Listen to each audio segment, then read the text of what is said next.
What's up, guys? Something I've been wanting to do for a really long time is get good at chess. At least good enough to not die in the first 2 minutes of competition. Along the way, I not only studied my butt off, but learned so much about chess history. What follows is only part one of a journey to explore the world of chess. And joining us will be someone who's showing that chess can not only make a difference on the board, but off the board and in the community as well. Join me on this chess journey to see if I can become the next great chess master. But first, let's talk about how far back the history of chess goes. Actually, the roots of chess run deep, very deep.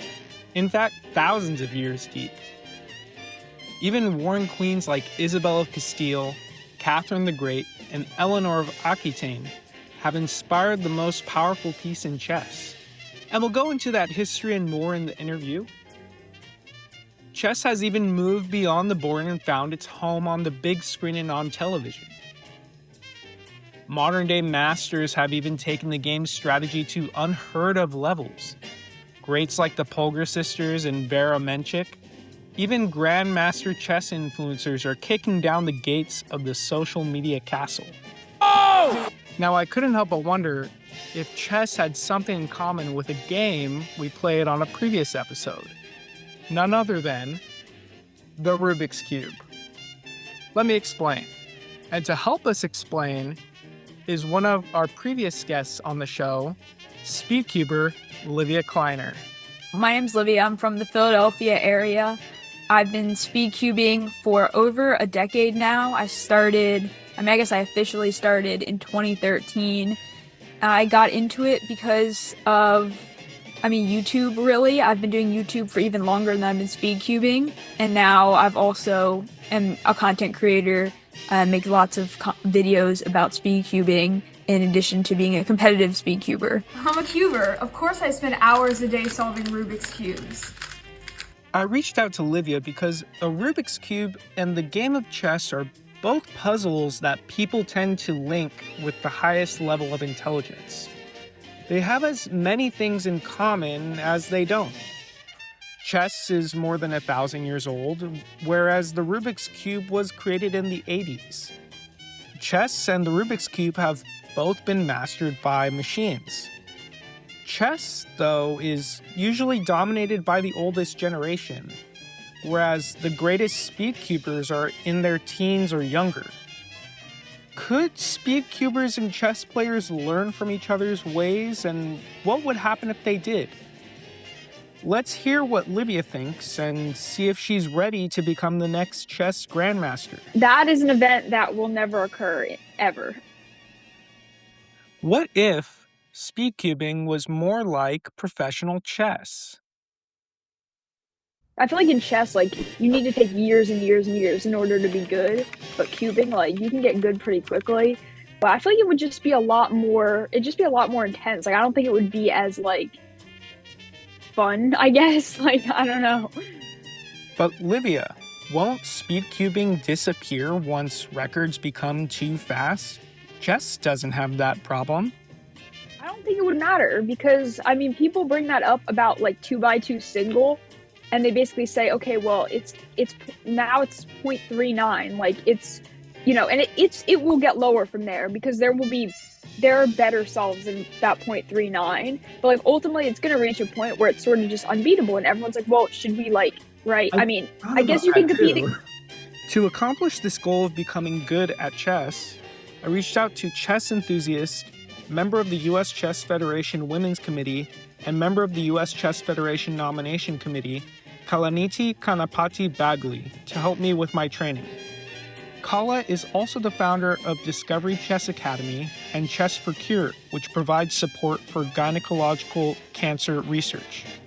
She also helps bring chess to youth in juvenile detention centers, believing in the power of mentorship and second chances. My passion for women's chess is also a passion for women's health.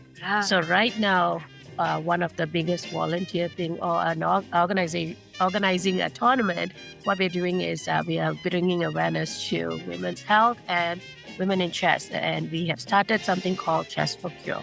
And it's a regional 3-day championship for women. And at the same time, we are raising funds to benefit Clinical Clinic to raise funds for women's gynecology's cancer research, treatment, and studies. Really, really wonderful to have you over. I've wanted to have you on the show for a while. And I'm so sorry about our conflicts with dates. I'm sorry about that. That's no problem at all, because the fact that we're here now kind of shows how much we've wanted this to happen. Also, he understands their nature in things. If you left it to me, my child would be playing chess tournaments every weekend.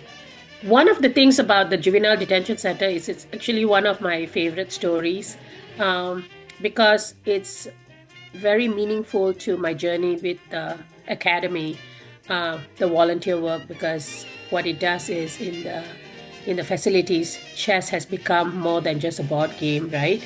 And it's a very powerful, I'm using it as a teaching tool, and the discipline and strategy of the game helps these young individuals. What I'm trying to do is help teach them how to develop patience and have emotional control and the ability to think through consequences. One of the biggest things about the game of chess is every move has its consequence, right? And that is one of the things that we teach, is to think through consequences before making decisions.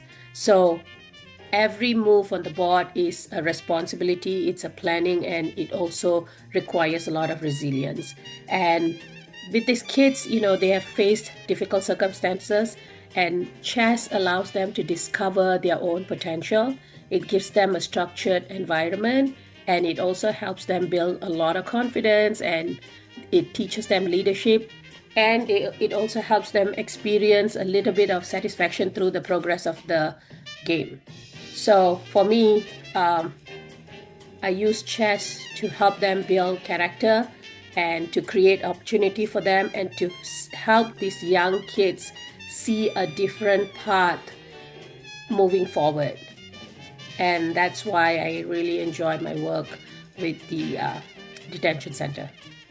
And that's what really amazes me about all the things you do, because of this way that you look at chess as a lens of a way of problem solving through struggles through life. And that's something you pass on to the kids. This was actually something that inspired me to bring you onto the show, was not just the great causes that you're a part of, and that it was a good excuse for me to learn how to get better at chess, but hearing this philosophy you have about chess and life, competition and humility, which we'll get into later in the interview, but also the way you talk about teaching these kids of how to use chess as a form of coping strategy. And I just think all of that is wonderful. I haven't given up on becoming the next great chess master, so stay tuned for part 2 of my chess journey on the world as we know it, where we'll train, hear more from Kala, and meet more amazing chess players. And of course, you can check out all these episodes and more of the world as we know it on our Spotify and YouTube channel. Also, this April 24th, Kala will be hosting the 3rd annual Discovery Chess Learning Academy Chess for Cure Gala, which will be followed by a FIDE rated championship on the 25th and 26th. Chess for Cure is a non-profit initiative that promotes awareness and raises funds for women's gynecological cancer research. If you'd like to donate to Chess for Cure, support their GoFundMe at the link in the description. Until next time on The World as We Know It,